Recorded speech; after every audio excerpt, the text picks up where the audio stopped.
Hello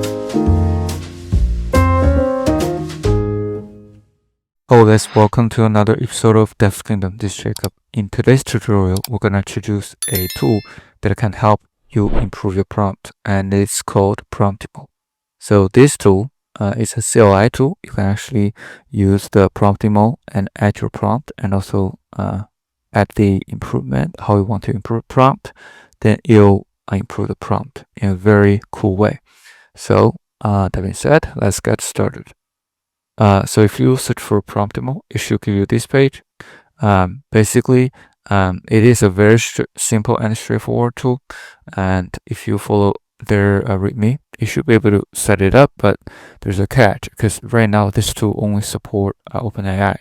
So if you want to use Ollama and Anthropic or any other providers, it is not available right now. So, but in this tutorial, we're gonna show you how to build it with Ollama, so you can try it at your free time. Sounds interesting, and so let's continue. So first, we're gonna demo everything on Google IDX. So if you don't have Google IDX, create account, and it's free. So then create project. Let's say just call it Promptimal or test Promptimal in this case. And after that, you can just create a virtual environment and also install everything in this virtual environment. And I listed all the steps in here, so you can just do a Python 3-n virtual environment, create a virtual environment called venv, and then activate that environment. Then you need to install a Promptimal and also install Ollama. So don't do the pipx as documented, just simply do pip install. And after that, you want to also install GTK and PyQt5. So this is for the copy and paste, but this is probably optional. I just install it. And then you have to basically make a change to this utils file. So let's go to this utils file. It's actually in the Promptimal Optimizer utils.py. So this is where all the API calls happens. And if you want to update it to Ollama, basically you have to just make these changes that I demoed here. First, the change you have to make is to make sure that you install Ollama, as you see in here, because we already said pip install Ollama, right? So you have to do that. Then you have to do the from Ollama import the chat. So actually, this is probably for just Ollama only. You can do it in this way, but we're gonna do this in the OpenAI compatible way using Ollama. So instead of doing the Ollama import chat, you can just do. By the way, this works as well. Just as a little bit different, and also it doesn't accept all the parameters that OpenAI provides. So we don't want demo the chat in this tutorial. We're gonna simply just do this OpenAI compatible API. So then you have to create an OpenAI client using the Ollama instance or Ollama endpoint you created. So in our case, we created on Kaggle. So if you want to see how to spin up a Ollama instance on Kaggle using Kaggle's GPU for free, I'll link the description in the link in the description of this video. Basically we have set up the Ollama instance on Kaggle, and we access it from here. So basically this is the URL, and also we want to use the OpenAI compatible, so we did a v1 here. So, and the API key is Ollama, and create this OpenAI client using the Ollama instance. Then you create this pedantic basically those models. So first we create this better prompts. So this is actually go along with the implementation of the current code base. So if you look at the all this code base, basically there are 3 places they're using the OpenAI APIs. So the first is the this called a population prompt.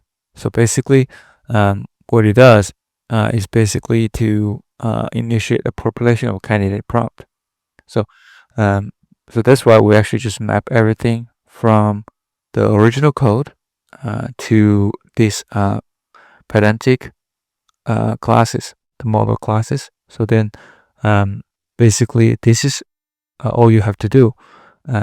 Basically the prompt goes along with the same prompt this API does. So the prompt is right here. So OpenAI provides a JSON schema as a response format, but in the Ollama's world, it's a little bit different. So if you go to the structure output blog, so this is also released not long ago. So basically, you have two ways to do it. First, using the format that's for the Ollama chat. The other way is to use OpenAI. Basically, you can search for response format. So for the OpenAI compatible version, you can just use the response format and pass in the pedantic class. So that's why we did it this way. And after you do that, basically just to replace this response format to the pedantic format you defined earlier. And all these places that you have to replace using the pedantic instead of the JSON format from OpenAI. And for Grok, if you're interested to use Grok, even though Grok has a threshold or a rate limit, so you probably want to use Ollama. But if you want to use Grok, update a prompt like that.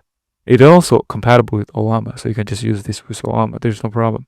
This is specifically added for Grok, but it's bad prompt. So anyway, if you go to the Grok's response format documentation, basically it's not from the pedantic, right? You can see that's actually just typed to JSON object. And basically all this demonstration of the classes or how you want to output the response is from their system prompt. So that's why you can, if you want to use Grok, you have to just update the prompt. And that's probably it. So after everything is settled, then basically update 3 places. First is the population prompt. The other one is the evaluation prompt. Then the last one is this crossover prompt. That's it. Also, we replace this OpenAI chat completions to this client beta chat completions parse. So this is from the Ollama's documentation. So if you go to here, you can see this is from Ollama's documentation. So that's it. So and also replace the model from Ollama's model. So in this case, we spin up Q1 2.57b. If you can see here, so basically we spin up Q1 2.5. So we can see here 2.57b.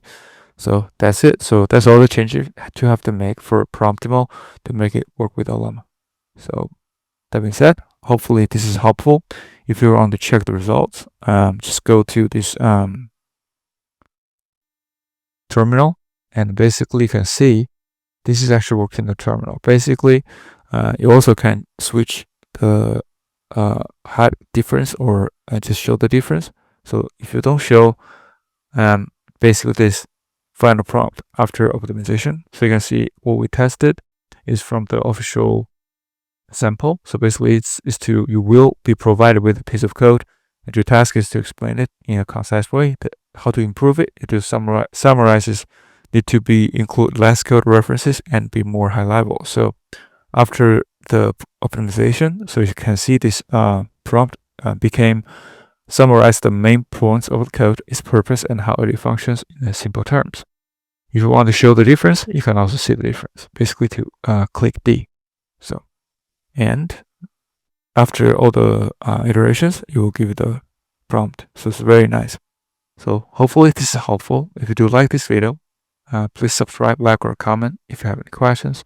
Thank you so much for supporting the channel, and see you in the next one.